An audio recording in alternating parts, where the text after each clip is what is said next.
Hello again. My name's Eric Evian. I'm the founder of IGRE Publishing and the lead designer for IGRE Publishing. And this is part 2 of a series of videos about the IGRE tabletop role-playing game engine. So in the prior video, I made a character live for you. In our first game that would be utilizing this new system entitled Itty Bitty Quest. I have to make a quick correction because I actually made a mistake. So we were discussing innate abilities, which are the defining features about your character. And I made a test character here. So the test character's physical stat is +2, their attack is +1, and they chose the physical combat training innate ability that allows them to combine both of those when they make an attack roll. So by default, you always roll at least 1 d4 when you make an attack roll in Itty Bitty Quest. The combat training physical innate ability would allow you to roll that much more, for this character in particular, so 4. So you can see where this would be a pretty big benefit if you're playing a martial type character, a warrior or anything along those lines. So now that we got the character creation, at least generating the stats out of the way, we got their innate ability out of the way, we're going to move to general abilities. General abilities in the IGRE engine are basically things that are not related to combat, so they reflect a broad variety of particular hobbies or interests or specialities that your character might have. Things that don't necessarily mean much to them when they're in the middle of a combat encounter, but at the same time they're things that reflect their particular role in the world that they're being played in. So for this character, we're going to have him, for his general ability, picked Craft Weapon. So Craft Weapon is a general ability that allows you to not only make weapons if you have the particular materials on hand, but it also allows you to repair them in the event you have a broken item that you need to fix. So for this character, they would have that. Each general ability in the Itty Bitty Quest game would give you an additional d4 per rank. And we're going to get into ranks of the general abilities pretty soon here.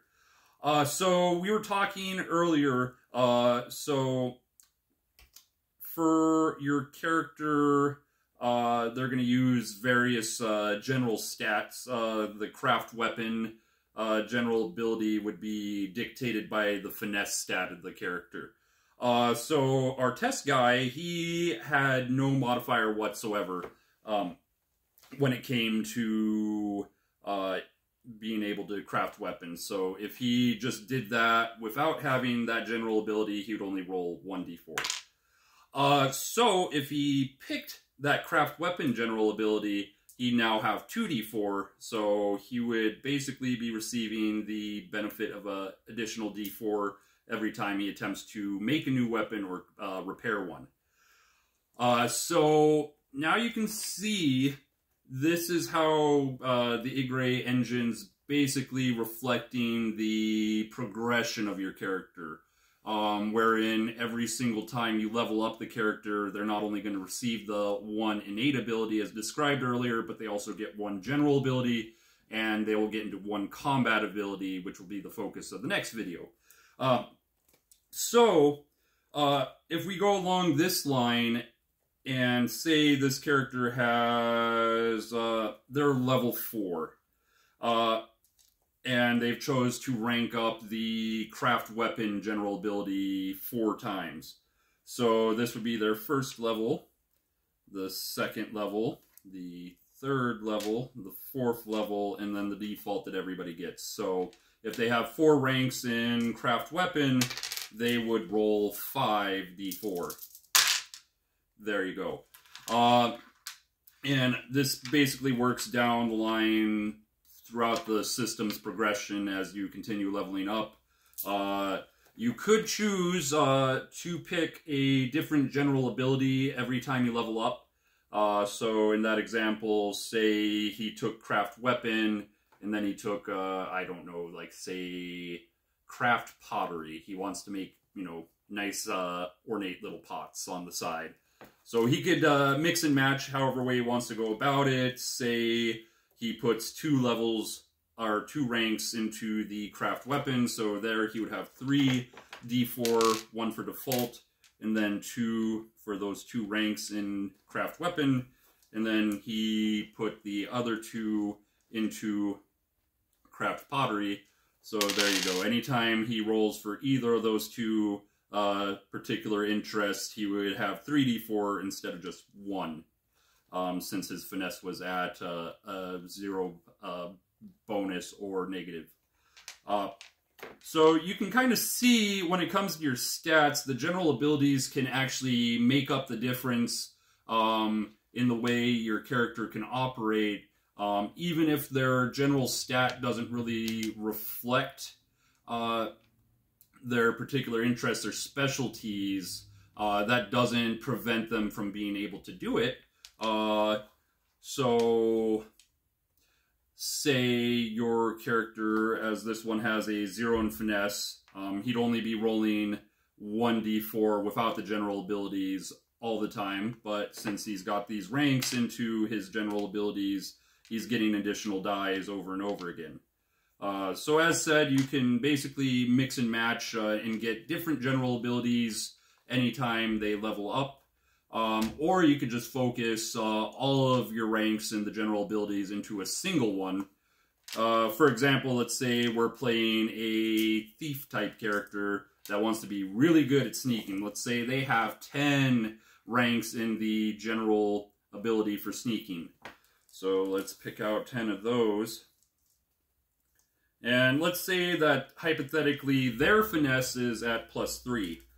So, when they want to roll to be stealthy, they have a total of 13 D4 they would roll in Itty Bitty Quest at level 10. So, there you go. So, you can kind of use it to reflect a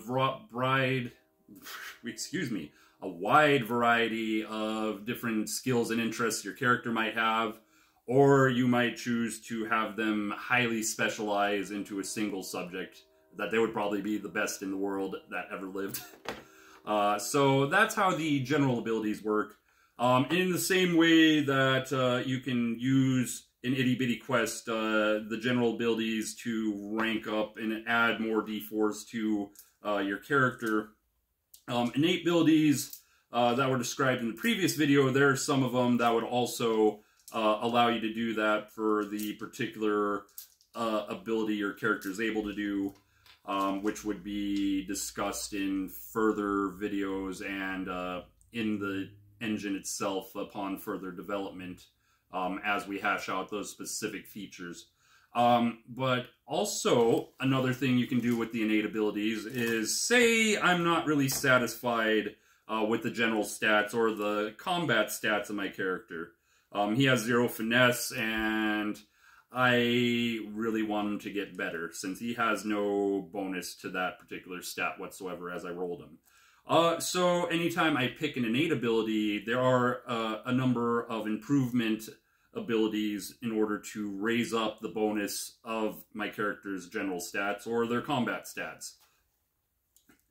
When it would come to that, instead of picking a more specialized feature along the lines of something a warrior would do, I can choose just to invest in their direct stats, their general stats directly.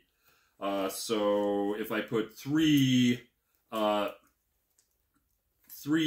ranks of innate abilities into improving their finesse stat, then they would get 3d4 based off of that bonus, in addition to whatever else they'd be rolling as far as their general abilities allow, depending on the situation that you're rolling for that comes up while you're playing in-game. When it comes to the stat array in Itty Bitty Quest in particular, and additionally in Swordland RPG, it goes from a -3 to a +3. So those bonuses stay relatively small, but as you can tell, they can really add to the amount of success that your character will have while playing Itty Bitty Quest in the future. With that, I think that concludes this video. In the next video coming today, we will talk directly about combat and give an example of how that works in Itty Bitty Quest and overall the IGRE publishing tabletop gaming system engine. Thank you, and I will see you in the next video.